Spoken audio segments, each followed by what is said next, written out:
രാവിലെ 7 മണിക്ക് എണീറ്റ് എന്റെ ഫേവറേറ്റ് 17 കാടമുട്ടയും 2 ഏത്തയ്ക്ക പുഴുങ്ങിയതുമാണ് കഴിച്ചത്.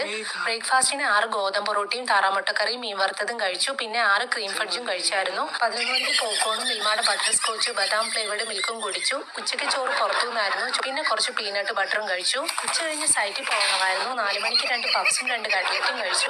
ഇടയ്ക്ക് നനയ്ക്കാൻ ഒരു കുപ്പി സോഡാ സർബത്തും വാങ്ങിയായിരുന്നു. വൈകിട്ട് പോകുന്ന വഴിക്ക് ബേക്കറി കയറിയിട്ട് മിന്നു പോയി. പിന്നെ നാളെ സൈറ്റിൽ കൊണ്ടുപോകാൻ വേണ്ടിയിട്ട് പുതിയ ഐറ്റം ചോക്കോ ഗ്രൗണ്ടിനട്ടും എന്റെ ഫേവറേറ്റ് വാഫർ റോള് വാങ്ങി. പിന്നെ 6 മണിക്ക് വീട്ടിലെത്തിയിട്ട് കഴിക്കാൻ ഷവർമ വാങ്ങിയായിരുന്നു. ഒന്നിന്റെ പകുതി ഉമ്മ കഴിച്ചു. എന്റെ മോളെ എനിക്ക് എന്താണ് പണി?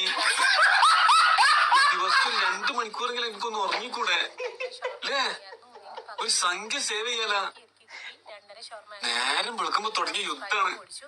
രാത്രി ആയപ്പോഴും ചെറിയൊരു ആശ്വാസം ആയിക്കണേ. എന്നിട്ട് അതൊക്കെ പോരാഞ്ഞിട്ട് നാളെ ഉള്ളതൊന്നും തന്നെ വാങ്ങി വെച്ചിക്കണം. എന്നിട്ട് കട്ടകാലത്തിന് കട തുറന്നില്ലെങ്കിലോ എന്ന് വിചാരിച്ചിട്ടാവും.